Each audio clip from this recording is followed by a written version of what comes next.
Islam fixes a lot of the problems that men are currently facing. Yeah. The problems we're discussing on this show, Islam fixes all of them, right? That's the first thing about Islam.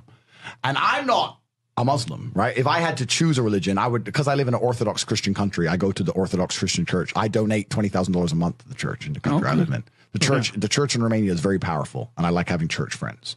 So I give them a lot of money, right?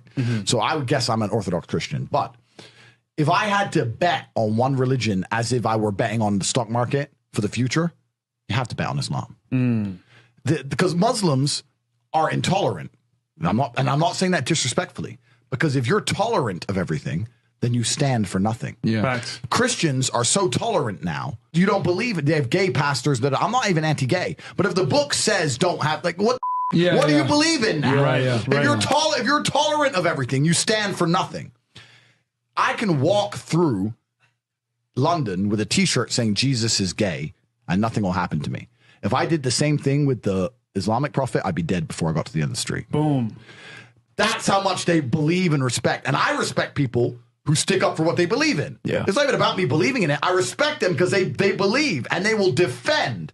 Muslims are the only people who will defend their religion. They will defend their beliefs. They refuse to be mocked. They refuse to be insulted. And I respect that about them. I respect that. That's an amazing thing about them, right?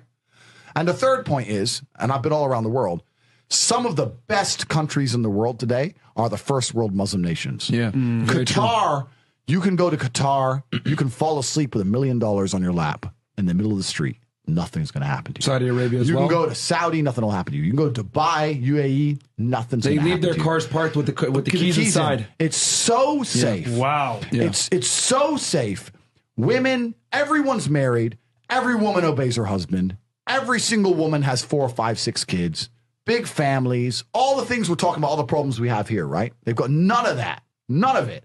Because of Islam. Islam keeps society in the role where women obey their man. Women have children. Women have big families. Women are exceptionally happy to do so. Yes. Before some Western girl comes in here and runs her mouth, the Islamic women are happier than any you're going to see in the club tonight. They're very true. They're happy. Society is functioning. Their population is growing because in most Western countries, the population is declining. Yep. Tim Cass was talking about it today. I was talking. We were 2 people have 1 kid. Doesn't work. Doesn't work, right? 2 people need to have 3.1 kids because people die, right? People die prematurely, blah, blah, blah, blah. Yeah. So we have population problems in the West. They have none of the population problems. Society is functioning. And that's what society is. Society starts at the smallest possible group. You have families, and families make a street, and that street makes a village, and that village makes a town, that town makes a city, and that city makes a country. So if it's broken at the very fundamental level, if its family level's broken, then it's broken the whole way up. Yep. And that's what's happened in the West. And the first world Islamic countries have none of those problems. So if you're going to talk about a belief system that fixes issues, you need to go to Islam.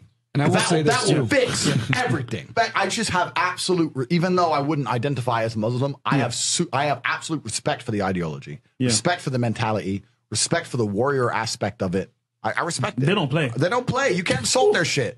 But you can insult the church all day. You can make fun of it. There's a show on Netflix about a gay Jesus. That's a joke, right? Ha, ha, ha. And what do the Christians do? Nothing. Yeah. Christianity is a dead religion. If you're a Christian, and I'm saying this as a Christian myself, Christianity is a dead religion which is confined to the history books. It's dying out. Your own Pope. The Pope goes up there and talks LGBTQ shit now. That's crazy. It is over. You don't stand for anything. You don't believe in anything. You have no boundaries. You're walked on. You're mocked. The whole thing is a joke. Being a Christian now is nothing more than advertising. You're a loser. It's a losing religion because you've lost to Islam.